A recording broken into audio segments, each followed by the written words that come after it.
welcome to Nabitri Channel. Yuk kita mulai cerita hari ini. Bab 22, Senar Terakhir. Sejak hari itu aku tidak pernah sendirian lagi. Papaku dan sopir kami selalu menemaniku di lokasi syuting dari pagi sampai malam, kadang sampai dini hari. Lebih dari sekali mobil Bobby muncul di dekat lokasi, tapi ia tidak pernah berlama-lama setelah tahu papaku ada di sana. Ia tidak berani mendekat lagi, tidak selama ayah mengawasi. Mamaku pun tidak tinggal diam. Setelah aku akhirnya menceritakan seluruh kebenaran, setelah ia tahu apa yang telah kulalui, kemarahannya meledak. Ia menghubungi satu persatu orang yang dulu bertanggung jawab melindungi anak-anak, orang-orang yang pura-pura tidak melihat kenyataan. Ia berkata pada mereka, "Kalian seharusnya melindungi anakku, tapi kalian gagal." Mamaku mengirim foto-foto yang diambilnya sendiri. Lenganku yang masih penuh memar, bukti nyata dari semua yang telah terjadi. Salah satu dari mereka, yang tampak sangat terpukul setelah tahu kebenarannya, menawarkan bantuan. Ia datang bersama seorang teman yang sepertinya seorang pengacara. Mereka berkata, kalau kami ingin melanjutkan proses hukum, kami harus segera bertindak selagi bekasnya masih terlihat. Mereka menanyakan bukti apa yang kumiliki. Aku menunjukkan memar-memar itu, tentu saja. Lalu aku ingat satu hal yang mungkin ia lupakan. Bobby telah menghapus segalanya, riwayat BBM, pesan suara, foto, setiap jejak dari apa yang pernah ia lakukan. Tapi ada satu hal kecil yang luput darinya. Satu foto yang pernah kukirim lewat email. Biasanya aku selalu mengirim lewat BBM, tapi suatu hari ketika ia menuntut foto dan BBM sedang error, aku ketakutan. Aku takut apa yang akan ia lakukan kalau aku menolak. Jadi aku mencari cara lain. Aku pikir kalau ku kirim lewat email, ia akan tahu aku berusaha menuruti perintahnya.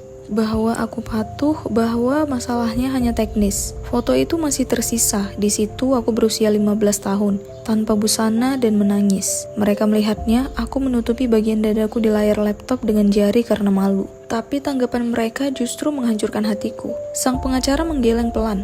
"Kamu yang ambil, kamu yang kirim, itu berarti kamu setuju.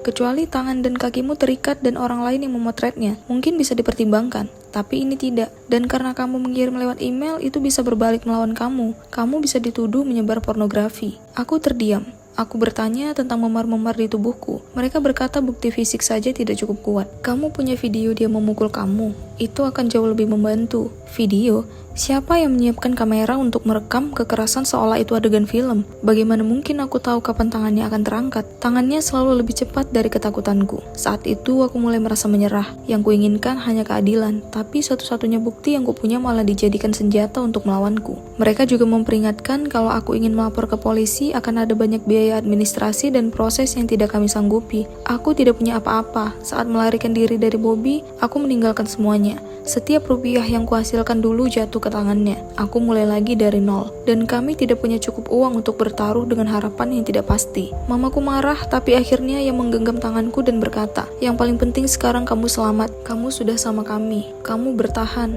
Aku mengangguk. Aku setuju dengannya. Kedamaian terdengar indah dan mungkin itu sudah cukup. Tapi jauh di dalam hati aku masih ingin keadilan. Kadang Bobby masih mengirim email. Pernah sekali dia memintaku untuk tidak berbicara tentang hubungan kami. Memperingatkan bahwa kalau aku buka suara, aku hanya akan menghancurkan nama baikku sendiri. Suatu hari ayah berkata, "Kalau kamu tidak mau bawa ini ke pengadilan, setidaknya tulis sesuatu di Facebook. Ceritakan singkat apa yang terjadi. Sebut soal foto-foto itu. Jadi kalau nanti Bobby nekat menyebarkannya, orang-orang sudah tahu lebih dulu kebenarannya. Bahwa foto itu dari dia, dan bagaimana ia mendapatkannya." Awalnya aku menolak. Aku terlalu malu, kenapa aku harus mengungkap sesuatu yang begitu memalukan? Tapi kemudian aku berpikir, bagaimana kalau ia benar-benar melakukannya? Bagaimana kalau ia menyebarkan semuanya? Setelah banyak ragu, aku menulis sebuah catatan di Facebook, dan semuanya langsung meledak. Bukan karena orang-orang memahami, tapi karena media memelintirnya. Mereka mengambil kalimat paling mencolok dan menjadikannya judul berita. Aureli kirim foto telanjang setiap hari ke mantan suaminya. Aureli yang pernah kawin lari menolak disebut janda. Aureli senang mengirim foto vulgar. Aku langsung menyesal, tapi sesuatu yang sudah diunggah tak bisa ditarik kembali. Sementara itu Bobby sedang menikmati sorotan. Ia berpindah dari satu acara televisi ke acara lain. Senang karena namanya sedang naik. Ia memainkan peran sebagai suami baik-baik yang patah hati tanpa alasan. Ia berkata kami selalu saling mencintai, bahwa aku selalu bahagia bersamanya. Ia berdoa di depan kamera.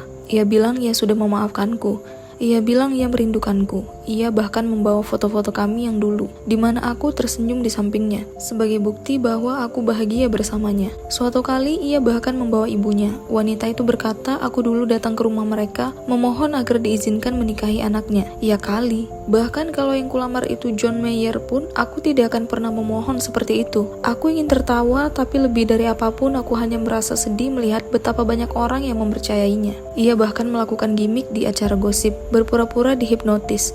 Saat ditanya apakah ia pernah memukulku, ia menjawab dengan mata terpejam seolah benar-benar dalam hipnotis. Tentu tidak, aku mencintai istriku. Istriku, kembalilah. Entah bagaimana itu dianggap sebagai bukti ketulusannya. Karena Bobby muncul di mana-mana, wartawan mulai mendatangi lokasi syuting tanpa diundang. Aku sudah lelah.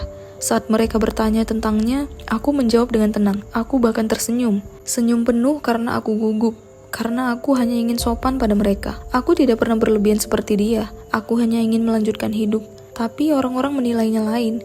Dia bohong, kata mereka. Bobby kelihatan hancur, Aureli malah masih bisa senyum saat bicara tentang kekerasan. Korban tidak bicara seperti itu. Mereka tidak tahu aku sudah menangis bertahun-tahun. Aku sudah hidup di dalam kesedihan begitu lama. Aku tidak sedang memerankan rasa sakitku lagi. Aku sedang berusaha bertahan darinya. Saat publik menghakimi, menertawakan, dan memanggilku dengan nama-nama kejam, aku masih berdarah di dalam. Aku menginginkan keadilan bukan hanya untuk diriku, tapi untuk semua gadis yang pernah terperangkap dalam mimpi buruk yang tidak dipercaya siapapun. Aku ingin menunjukkan bahwa monster bisa terlihat menawan, bahwa kejahatan bisa tersenyum, dan bahwa bertahan hidup itu tidak selalu indah. Tapi aku cepat belajar bahwa keadilan bukan jaminan. Tanpa uang, tanpa koneksi, tanpa orang berkuasa di pihakmu, kebenaran bisa lepas begitu saja dari tanganmu. Mungkin suatu hari keadaan akan berubah, tapi saat itu begitu keadaannya. Jadi aku biarkan saja orang-orang percaya apapun yang mereka mau.